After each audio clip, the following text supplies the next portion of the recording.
A lot of people out there take it seriously. A lot of people, they don't take it seriously. Some people still think the flu is a bigger deal, and maybe it is a bigger deal. I don't know. That debate goes on all the time. Right now, I want to bring in David Feldman, who is a professor, and you've recently done a study, David, I believe, in regards to just that. I mean, who is taking this more seriously across the country? How many people did you talk to? How many states were involved? So we did an online survey of 222 people and a pretty good representation of the United States, 38 different states, a variety of ages and backgrounds. And you know, people are probably familiar with the fact that the WHO, the World Health Organization, is saying that right now the coronavirus has about a mortality rate of between 3 and 4%. About 3 and 4% of people who get the virus end up passing away of it. And so we asked people, look, if the mortality rate stays at around 3%, to what degree will you take steps to protect yourself? To what degree will you follow those CDC and WHO guidelines?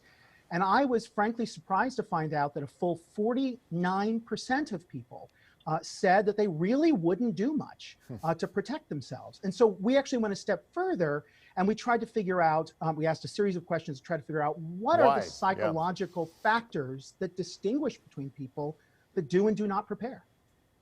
So for those who do not take it seriously, and that's a large number, I don't know if you can put your finger on it, but what's the mood or the vibe of why they're not taking it seriously? Well, we found in our survey that 2 factors distinguish between people who do tend to take it more seriously and prepare and people who don't. And those 2 things are fear and hope. And fear makes sense to people, right? People who are more worried are going to tend to take more steps to protect themselves. The one that really surprises people is hope. Now, I do want to say that we didn't survey people about their hopefulness about coronavirus specifically, but we did survey them about their general hope, like as a personality trait. You know, there are people who are more glass half empty people and people who are more glass half full people. And what we found is that those people who tend to be more hopeful as a personality trait, those are the people who are also preparing more and taking more steps to protect themselves and the people they love from coronavirus. And the thing to me that's really interesting about this is that people think of fear and hope as opposites. But in this survey, we're seeing that they're working in tandem. So if we want to convince people to stay at home, to social distance, to wash with soap and water, to take this thing seriously, whether we're doing that personally for people in our lives that we love, or whether we're doing that in public media campaigns, the survey results really show us that we should emphasize both the fear part, that is, look, you should be afraid, like don't panic. Sure, yeah. But there's definitely there's real risk here. There really is something to be afraid of. But also we want to emphasize the hope part, that there are things that you can do, washing your hands, social distancing, staying inside, and these really will protect you and the people that you love against getting coronavirus. And there really is an end to this crisis. I think it's a good balance. We really want to emphasize both of those. Yeah, absolutely. I think it's a good balance, because when I walk in the neighborhood, there are those individuals, you know, you just see them standing in that front window and they're looking out. Yeah. And it's like, I'm like, have you ever been out of the house in the last 3 weeks? I mean, they have that stare about them. And it's like, for me, being a family guy, I want to instill, like you said, hand washing with the children and the family, you know, doing this. But I also said, we got to get out. You know, we have to have that little flicker of hope that, hey, we're all okay. We're going to do it, and we're going to do it together. Yeah, absolutely. Because I think that we all know that fear does help us to prepare. It does push us forward to take precautions in our lives, not just during coronavirus, but at all times in our lives. But we also know that too much fear can be paralyzing, and it needs to really be balanced by a sense of hopefulness, that there are things that we can do even while we're afraid to actually make this better. And I think that, you know, people are embracing courage and hope in different ways. You know, I notice in my life, you know, people are really reaching out. They're connecting more with people. People from my past are reaching out and saying, hi, I haven't talked to you in 20 years. Let's talk. I mean, I think that people are reaching to each other for support and encouragement and hope. And that's also important, so says our survey, in giving us the motivation to protect ourselves and prepare. I'm just curious, who reached out to you, David? Someone you haven't seen in 20 years. Who was it? Oh, it was a friend from high school Yeah. that I haven't talked to since, gosh, I think I was probably 20 years old was the last time I talked to him. Yeah. And I got a phone call. Remember phones, just the good old fashioned Right. ring, ring. I Yeah. got a phone call and we ended up talking. And I'll tell you what, that gave me a real sense of hope, a real sense that life is still moving on. And that's going to, I think, lead people when they have that kind of hope to take steps to prepare, balancing out some of that fear. Sure. Yeah. It's funny you mentioned that because I've had a couple of messages on Facebook from people I haven't, from high school I haven't seen or talked to in years. And I thought it was great, and I think we're all going to live a little bit differently as we move forward after this. But speaking of Facebook, what about social media's role? I don't know if you touched on that in your survey, but I'm holding my phone right now, but who do you trust? Did you ask people who they're trusting? I mean, do they trust Twitter? Do they trust Yeah, the that CDC? was the other topic of our survey. So the CDC recommends that all of us identify trusted sources of news and information. So we wanted to figure out who do people trust, and we surveyed people about a bunch of different sources of news, and the results, frankly, surprised me. At least one of them. So people trust the CDC the most. On a trustworthiness scale of 1 to 7, people trust the CDC about a 6 on average. So people are really, really trusting the CDC. That's great. It's a great source of news and information, the CDC website. People trust, not surprisingly, social media the least, right? They trust Twitter, they trust Facebook the least. They're giving it a rating of about a 3 out of 7. I think the thing that really gave me pause is people are saying that they don't trust the White House and statements coming out of the White House about COVID-19 any more than they trust Twitter.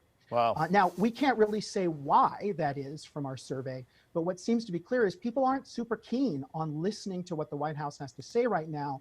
But the good news is they are listening to what the CDC is saying.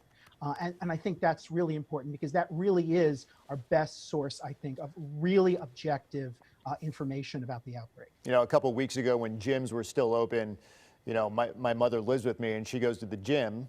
And twice a day, she does her treadmill, which is great, and I told her eventually when this was getting serious, I'm like, hey, you know what, you need to stop going to the gym. And we wound up getting in this argument, mother-son argument, of course. Sure, and of course. I told her no, and she's like, you can't tell me what to do. And I said, yeah, I don't want you going anymore. I'm trying to protect you. She didn't take it seriously. So we had that little tiff, but I'm wondering, what can people do to protect their loved ones? Because, there's family fights about politics, there's family fights about whatever, and this is probably leading to family fights saying, we're fine, Sure. It goes back to, I guess, that fear and hope, but any recommendations, or did you guys touch on that?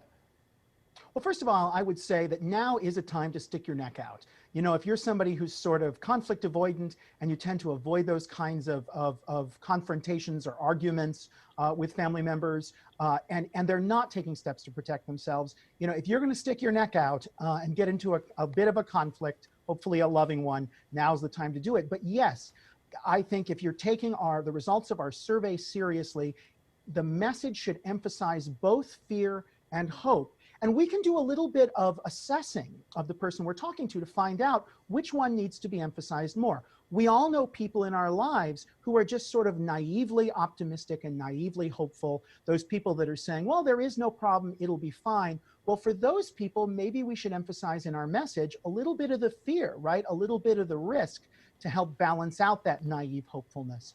On the other hand, we may have people in our lives who are just filled with fear, and actually the fear and anxiety are paralyzing them, and that's what's keeping them from taking steps to protect themselves. Yeah. And for those people, our research says we should emphasize the hope part, the part that says there are really things you can do. And if you do take those steps, go on the CDC website, wash your hands, social distance, stay at home. If you really do those things, you really can lower your risk. And again, there will be a light at the end of this tunnel. I wonder how many people have clicked on that website, the CDC one, over the last couple of weeks. I would love to know that number, Yeah, that'd but be a good I think number it's to get. amazing that it's still up given Yeah. the inundation of clicks they've probably gotten. Watching TV, because we've been doing that a lot too, and watching movies at home, I feel like there should be some more, I don't know, public information campaigns out there, out and about. Do you think we're going to see more, whether it's on television or mailers or through email, talking about, hey, we're okay? So. I certainly hope so. I mean, I stream a lot of entertainment over the internet, and I've noticed when I go, for instance, to YouTube, that right at the bottom where there's normally an advertisement pops up an advertisement for the CDC saying, click here for information. I think that it would be lovely if places like Netflix and YouTube and et cetera would really get out on their websites lots and lots of social media campaigns really about preparing. And again, I think that they need to emphasize both the part about the risk and the fear and the part about the hope. And I think it's a real opportunity because as we're sitting at home, I realize a lot of people are considered necessary workers and are still going to work, but there's also a great percentage of the population who are sitting at home. And what are we doing? We're surfing the internet. We're looking at YouTube. We're watching TV. And so I think it's really important to get that dual message of fear and hope out to everybody who's listening. That's great. Let me ask you one more, and then we'll let you go. Thank you very much, David, for all your time here. I mean, you've done that study. Are you guys working on another study tied to all this coronavirus? And what would it be, even if you aren't working on one? What were you interested in here? Well, I'm not working on another study right now. I'm really working on getting the word out as much as possible about this study. I published an article in Psychology Today on their website. I have a podcast, Psychology in 10 Minutes, and I'm trying to get the word out about that and really broadcast this dual message of hope and fear. But if I had to do a study, what I would be really interested in is what are the ways that people are coping in their lives as we're all sheltering in place? What are those ways that we are buoying up our hope, these two sides of the coin, buoying up our hope, but also really coping with our fear, staying sane and also staying safe? And I would love to know exactly what those ways are. I've been talking to a lot of friends and colleagues, and there are certainly a lot of ideas that we can all use about how to really deal with our anxiety at times like this. But I'd love to know what people are actually doing and what's working. All right, David Feldman there at Santa Clara University. Great school, by the way, Santa Clara University. Nice it's Jesuit fantastic. University there. All right, David, thank you very much. Have a great weekend.